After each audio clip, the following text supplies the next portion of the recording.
Mi hija me llamó depredador por defenderme de su amiga, ahora perdió su herencia y hasta el apellido. Tengo 38 años y soy un hombre que se ha acostumbrado a vivir en tensión. No es que me guste el drama o lo busque. De hecho, soy alguien bastante tranquilo, pero la vida me dio un paquete bastante complejo, una hija que no planeé. Una expareja que no entiende límites y un historial de decisiones que siempre han tenido consecuencias más grandes de lo que esperaba. Y aún así, traté. Siempre traté. Mi hija se llama Valentina. Tiene 17 años y la amo con todo lo que tengo, pero la relación entre nosotros ha sido un campo minado desde que era pequeña. No puedo decir que en algún momento fuera fácil. Incluso cuando era niña, ya había una tensión constante entre nosotros. Y no era por ella, o no del todo. Era por Patricia. Patricia fue una aventura de una sola noche, un error de juventud, una mezcla de alcohol y malas decisiones al final del segundo año de universidad.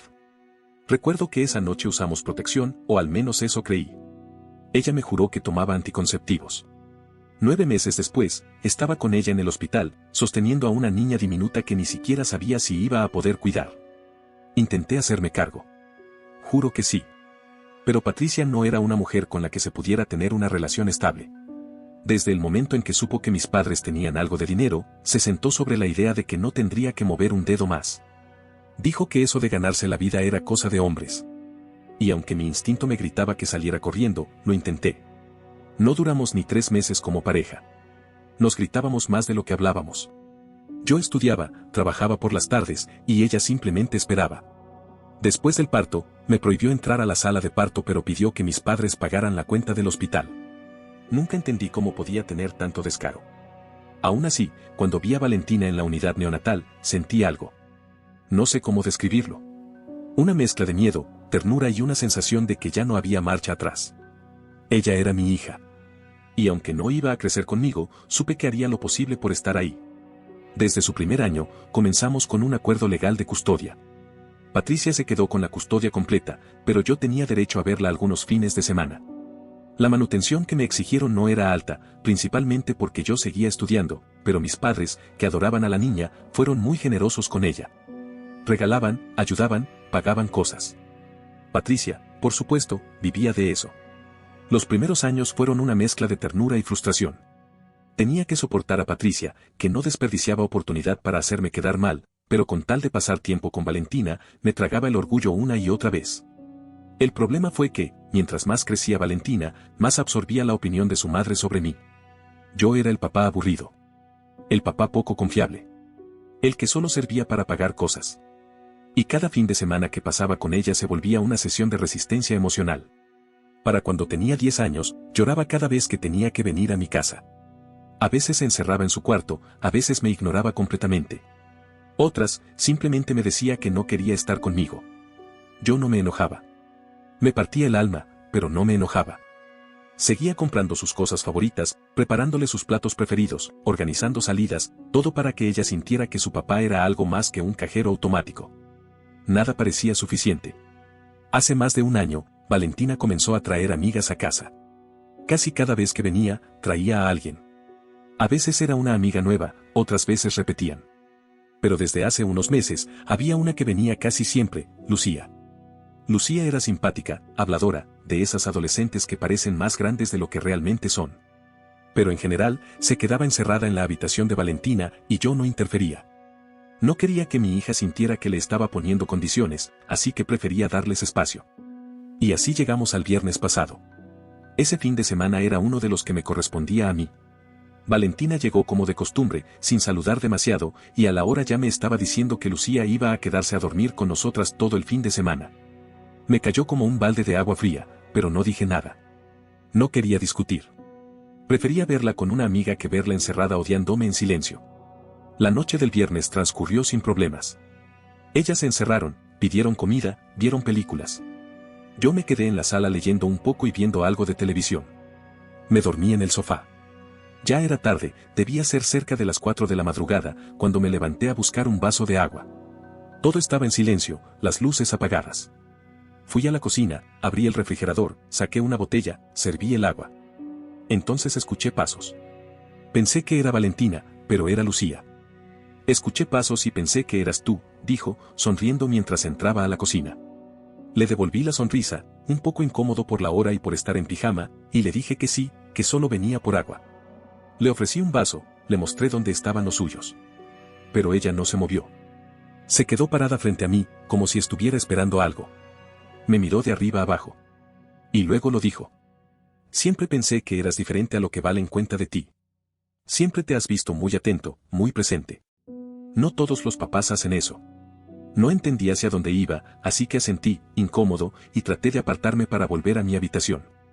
Pero ella levantó una mano, como para tocarme el pecho. Me aparté instintivamente.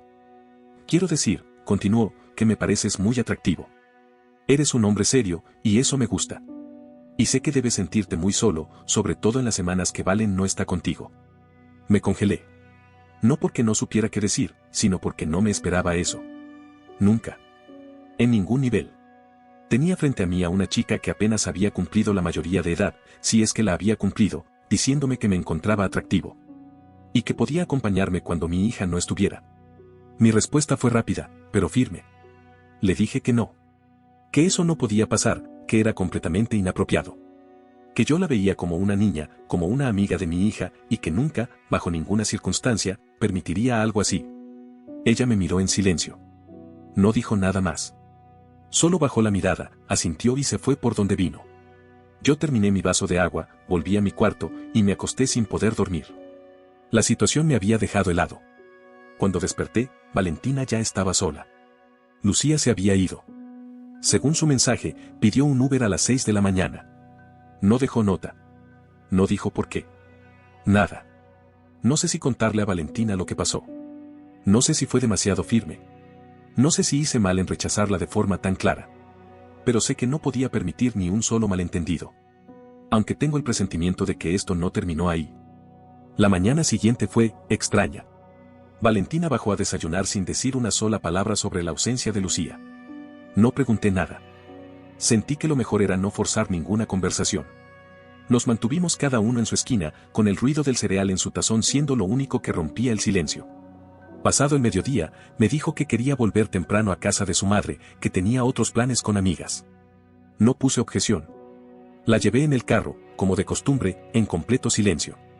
Ya me había convencido de que ese asunto había terminado ahí.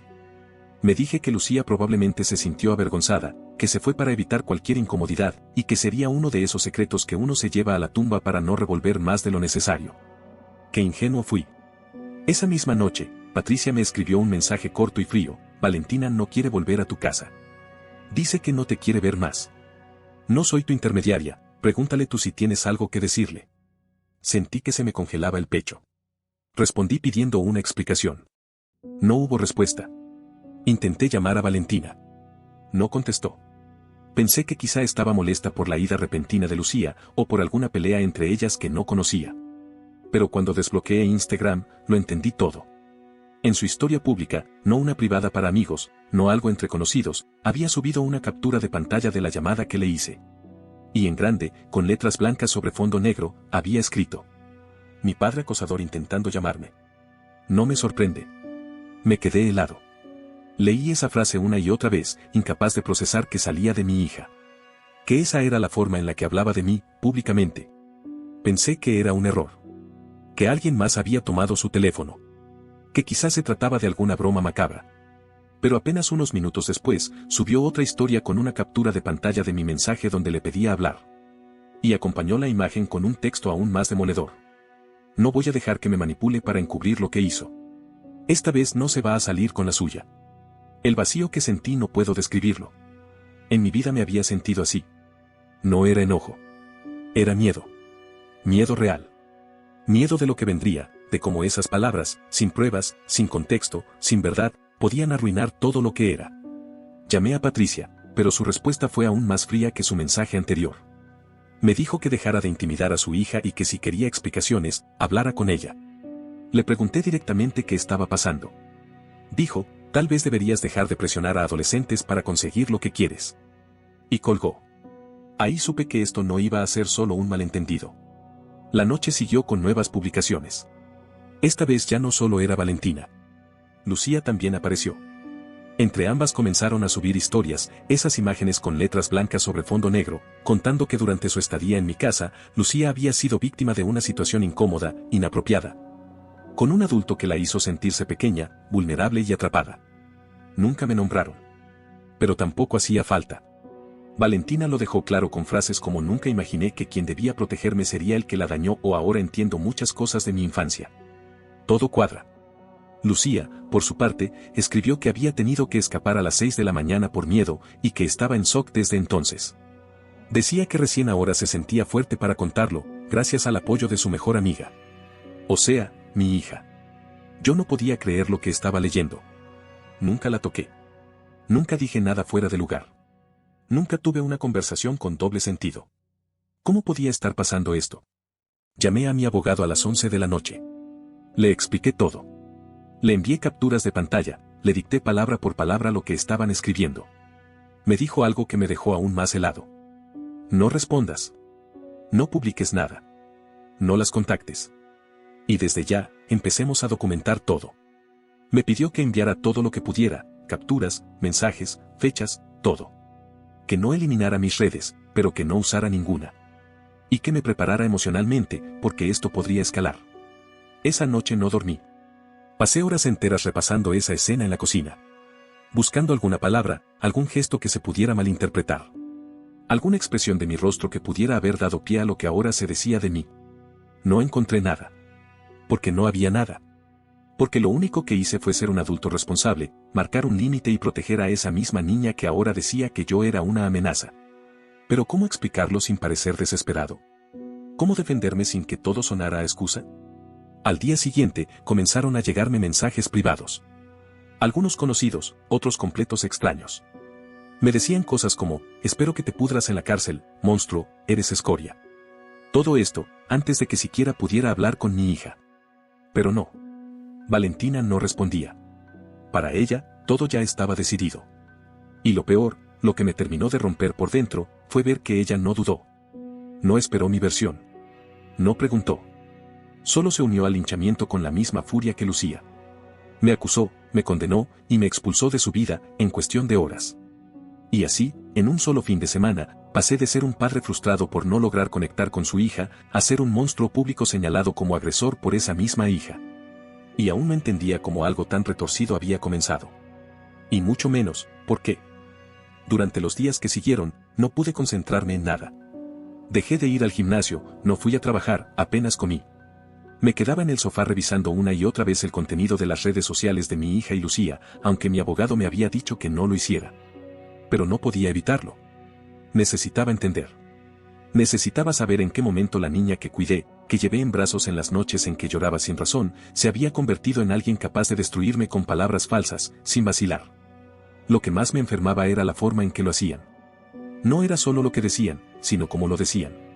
Como si fueran las protagonistas de una película de justicia, mártires jóvenes levantando la voz contra la opresión. Cientos de comentarios las aplaudían. Gente compartía las historias con hashtags de apoyo, sin saber absolutamente nada. Yo ya no era Sebastián. No era un padre. No era un hombre. Era solo una silueta difusa, el villano invisible de una historia diseñada para consumo emocional rápido. Una tarde, mientras mi abogado y yo recopilábamos más evidencias, él me llamó con una voz distinta. Más firme. Me dijo que había notificado a Claire y a Valentina con cartas de cese y desista. No es por despecho, aclaró. Es porque si seguimos dejando que esto crezca, va a afectar cualquier paso legal que tomemos después. También me comentó que alguien del círculo de Claire, al parecer un familiar cercano, se había comunicado con su oficina para saber qué estaba ocurriendo. Ese detalle fue más importante de lo que parecía. Significaba que los padres de Claire no sabían nada. Todo lo que había dicho la chica, lo había dicho sin hablar con su familia. Y eso, para mi abogado, era clave. Al día siguiente, su padre llamó directamente a la oficina. El hombre estaba en shock. Dijo que no entendía nada, que no sabía cómo su hija había llegado a ese punto, que no tenía idea de que estaba haciendo denuncias tan graves en redes. Le explicaron todo. Leyeron las publicaciones. Le enseñaron los documentos. Su reacción no fue de defensa. Fue de horror. De miedo. De vergüenza. Pidió una reunión. Dijo que quería aclararlo cara a cara. Accedí, con muchas dudas, pero lo hice. Nos vimos 2 días después, en la oficina de mi abogado. Vino con su esposa. Lucía no estaba. Estaban devastados. Me pidieron perdón. Repetidamente. Dijeron que no sabían lo que había pasado por la cabeza de su hija, pero que estaban hablando con ella desde la noche anterior y que había comenzado a desmoronarse. Lo que dijeron después fue como una losa que se me cayó encima, no por el peso, sino por el alivio. Claire había confesado. Dijo que había mentido. Que había exagerado. Que nunca pasó nada. Que la conversación en la cocina fue una tontería, que yo no la toqué, ni la presioné, ni le dije nada inapropiado. Que fue ella quien se acercó. Que se sintió rechazada, humillada, confundida. Que la única forma que encontró de sentirse fuerte fue darle vuelta a la narrativa. Y que cuando Madison la creyó, se sintió validada por primera vez en mucho tiempo, y simplemente no quiso detenerse. Yo no sabía si gritar o llorar. No podía hablar. Solo miré a mi abogado, que me sostuvo la mirada como diciendo, te lo dije. Claire borró todo. Cada historia. Cada post. Cada indirecta. Luego escribió una publicación extensa, pública, explicando que había mentido, que se sentía arrepentida y que su mentira había dañado profundamente a una persona inocente. No usó mi nombre. Pero a esa altura, no hacía falta. Mi abogado me pidió que la guardara. La descargara. La imprimiera. Que hiciera capturas con fecha y hora. Todo quedó archivado. Porque, aunque Claire ahora decía la verdad, el daño ya estaba hecho. Pero eso no era lo peor. Horas después de la confesión pública de Claire, recibí una llamada de un número desconocido. Era Valentina. Lloraba. Papá, dijo apenas pude distinguir su voz. Me mintió. Me usó. Yo no sabía. No supe qué decir. Estuve en silencio. Solo escuchaba su llanto. No quería hacerte daño. Te lo juro. Es que ella me dijo que tú, y yo la creí. Porque era mi mejor amiga. Yo la creí, papá. Esa palabra, papá, me rompió por dentro. No sabía si colgarle o abrazarla a través del teléfono. Necesito verte, dijo. Por favor. No quiero que esto termine así. Respiré profundo. No puedo hablar contigo ahora, Valentina. Esto no se arregla con una llamada. Y tú sabes lo que hiciste. Pero yo no lo sabía. Creí que estaba protegiéndola. ¿Y ahora quién me protege a mí? Silencio. No colgó. Pero no respondió nada. Después de unos segundos, le dije. Te dejo. Cuídate. Y colgué yo. No fue venganza. Fue defensa. Por primera vez en semanas, sentí que tenía el derecho de protegerme, de priorizarme. Porque lo que hizo mi hija, más allá del dolor, fue traición. Y aunque ahora llorara, no había pedido perdón. Solo había explicado. Y eso no era suficiente. Esa noche no dormí. No era por rabia. Tampoco por tristeza. Era una mezcla áspera entre vacío y lucidez. Una sensación que te dice, ya está, tocaste fondo, ahora hay que decidir si quedarte ahí o salir. Yo no sabía aún qué quería hacer con todo lo que me quedaba. Al día siguiente, recibí una visita inesperada. Steph, la madre de Valentina, apareció en mi casa. No tocó el timbre una vez. Tocó 3. Como quien exige ser escuchada. Abrí la puerta con calma. No porque no quisiera gritarle, sino porque ya no me quedaba voz para eso. ¿Podemos hablar?, preguntó sin rodeos. Me hice a un lado. No por cortesía, sino porque no quería tener esta conversación en el marco de la puerta. Entró como si nunca se hubiera ido. Con esa energía arrogante de quien cree que el mundo todavía le debe algo. Llevaba una carpeta en la mano. Me senté, sin invitarla a hacer lo mismo. Pero ella se acomodó en el sofá como si fuera suyo. No vengo a discutir. Vengo a entregarte esto. Me extendió la carpeta. Dentro había varias hojas. Reconocí algunas. Eran los formularios que firmé cuando Valentina y ella me pidieron que renunciara a mis derechos parentales. Estaban sellados y archivados por el juzgado. ¿Y esto? Solo para que sepas que todo es legal. Que no queda ninguna conexión oficial entre tú y Valentina. Que puedes hacer tu vida. La miré a los ojos. ¿A qué viniste, Steph? Respiró hondo. Por primera vez en mucho tiempo, no parecía tan segura. Vine a decirte que yo tampoco sabía que Claire mentía. Que si lo hubiera sabido, la habría desenmascarado antes. Pero Valentina me lo ocultó. Me reí.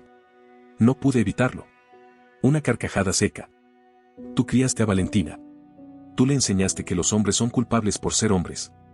Le diste las herramientas para destruirme. ¿Y ahora vienes a hacértela inocente? Yo solo quería que ella fuera fuerte. Que no dependiera de ningún hombre. ¿Y eso incluye arruinar la vida de uno? Guardó silencio. Bajó la mirada. Por fin. Ya no quiero discutir contigo, dije con voz firme. No tengo nada que ver con ustedes. Legalmente. Emocionalmente. Familiarmente. No más. Steph asintió. Lo sé. Pero pensé que debías escuchar esto. Valentina no sabía que no era su padre biológico. Levanté la vista. ¿Qué dijiste? Te lo juro. Yo nunca se lo dije. Pensaba hacerlo cuando cumpliera 18. Pero entonces pasó todo esto y me di cuenta de que no servía de nada. Tú la criaste. Te ganaste ese lugar. Yo solo me aproveché de ti. Sentí un temblor en las manos. Me costó procesarlo. ¿Y por qué me dices esto ahora? Porque si algún día ella lo descubre y te busca, debes saber que no fue cómplice. Solo fue una hija confundida. Malcriada, sí. Pero confundida. La miré. No supe si agradecerle o echarla. Quiero que te vayas, le dije. No quiero saber más de ti. Se levantó en silencio. Pero antes de abrir la puerta, dijo algo que me atravesó. Te odió porque te creyó culpable. Ahora te odia porque sabe que no lo fuiste. Porque su error fue tan grande que no lo puede mirar a los ojos. Y es más fácil seguir culpándote que reconocer lo que hizo. Cerré la puerta apenas salió. Me quedé mirando la carpeta con los documentos. Ese archivo legal era mi libertad y mi duelo al mismo tiempo. Pasaron las semanas. Claire se mantuvo alejada. Sus padres cumplieron con su palabra. Mi abogado cerró cualquier frente de posible acción legal contra mí. Valentina intentó acercarse. Un par de mensajes. Unos audios cortos. Silencios largos. Nunca respondió por qué creyó tan fácil. ¿Por qué no me preguntó? ¿Por qué no me defendió cuando nadie más lo hacía? Me limité a leer sus palabras como quien observa desde lejos un paisaje arrasado. Ya no había camino para volver. Un sábado por la tarde, la vi sentada frente a mi edificio. Con una mochila y los ojos enrojecidos. No tenía idea de cuánto tiempo llevaba ahí. Salí, me acerqué. No hablaba. Solo me miraba. Esperando algo. ¿Por qué estás acá? Pregunté. Porque, no tengo a dónde ir, dijo con un hilo de voz. ¿Tu madre? Se peleó con su pareja. Me mandó con él. Él me cerró la puerta. Llamé a un par de amigas. Nadie me contesta. La miré por un rato. En silencio. Sin odio. Sin pena. Solo con una certeza rota. Ya no soy tu padre, Valentina. No por los papeles. Por todo lo demás. Ella bajó la cabeza. Empezó a sollozar. Lo sé, susurró. Pero, ¿puedo quedarme solo esta noche? Respiré hondo. Cerré los ojos. Recordé cada instante de los últimos meses. Cada traición. Cada palabra. Cada intento de destrucción. La miré por última vez. Hay un hotel 2 cuadras más abajo.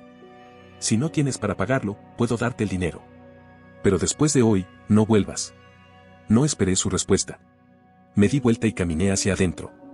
A los minutos, escuché la puerta del edificio cerrarse. Desde mi ventana la vi alejarse. Lenta. Cargada. Dobló en la esquina. Y desapareció. No sé si volverá. Pero yo no la espero. Han pasado ya varios meses desde aquella noche. Desde que Valentina se fue sin mirar atrás, y yo cerré la puerta sin saber si lo hacía para siempre. Nunca más volvió a escribir. Nunca volvió a tocar el timbre. Nunca volvió a ser parte de mi vida, y creo que ya no lo será. Mi abogado me confirmó que todo el proceso legal por el fraude de paternidad concluyó. La sentencia me favoreció en todos los aspectos posibles. Steph fue obligada a devolver una parte del dinero que recibía mensualmente por la manutención. No era todo lo que me habían quitado, pero era suficiente para que quedara claro ante la ley que yo no fui el estafador, sino la víctima. Supe por terceros que Steph vendió su auto para comenzar a pagar. También me enteré de que el padre biológico de Valentina, ese hombre con el que Steph me había engañado y que luego desapareció, no estaba interesado en ejercer ningún tipo de responsabilidad. Se limitó a firmar un par de papeles y seguir con su vida. Eso me sorprendió menos de lo que debería. Supongo que parte de mí siempre supo que yo era el único tonto que había creído que ser padre era un lazo de sangre. O al menos, que el amor era suficiente para crear uno. Hoy vivo en paz. Eso no quiere decir que no haya heridas. Las hay. Hay noches en las que me despierto preguntándome si fui demasiado duro, si debía haber dejado una rendija abierta para que Valentina pudiera volver. Pero entonces recuerdo lo que escribió. Lo que dijo. Las palabras con las que me cortó por dentro. No solo me acusó de algo terrible, sino que lo usó como excusa para destruirme. Nunca pidió perdón. Nunca asumió responsabilidad. Y eso no se olvida. Por supuesto que he seguido adelante. Estoy saliendo con alguien. Alguien tranquila. Honesta. Que no viene con equipaje emocional de 18 años ni rencores heredados. Al principio me costó mucho dejar entrar a alguien, pero ella ha sido paciente. Me hace sentir que todavía tengo algo por construir. Me he reencontrado con viejos amigos. Algunos se distanciaron cuando todo estalló, porque no sabían a quién creer. Lo entiendo. No los busqué después. Prefiero gente que me crea cuando les digo quién soy, no cuando los tribunales lo certifican. También me he reconciliado conmigo mismo. Eso fue lo más difícil. Durante mucho tiempo, me pregunté si había fallado como padre. Si había hecho algo tan mal que justificara todo ese odio. Pero la respuesta es no. No fallé. Di todo lo que tenía. Amé como solo un padre puede amar. Sostuve durante años una relación que solo me devolvía desprecio. Crié a una niña que no era mía como si lo fuera. Y, cuando me vi obligado a soltarla, lo hice con la dignidad de quien sabe que no hay nada más que dar. Valentina cumplió 18 años hace poco. No hubo mensaje. No hubo llamado. Nada. Imagino que sigue intentando convencer al mundo de que fue engañada, que fue víctima de las circunstancias. No lo sé. No quiero saberlo. Hay gente que me juzga por haberle quitado el fondo universitario, por haberla desheredado. Dicen que no hay que castigar a los hijos por los errores de sus padres. Pero Valentina ya no era una niña cuando tomó sus decisiones. Y eligió. Yo también tuve que elegir. Hoy tengo otra visión de la paternidad. Ser padre no es dar dinero. No es firmar papeles. No es cargar con culpas que no te pertenecen. Ser padre es ser elegido todos los días. Y yo dejé de ser elegido hace mucho tiempo. Estoy en paz. Y eso vale más que cualquier reconciliación forzada, cualquier perdón vacío o cualquier relación fingida. Si algún día Valentina entiende lo que hizo, será su carga. No la mía. Yo ya solté. Yo ya sané. Y aunque no haya un final feliz en esta historia, hay algo que incluso vale más, un final justo. Y, a veces, eso es suficiente. No olvides dejar tu opinión en los comentarios, dejar tu like y compartir este video.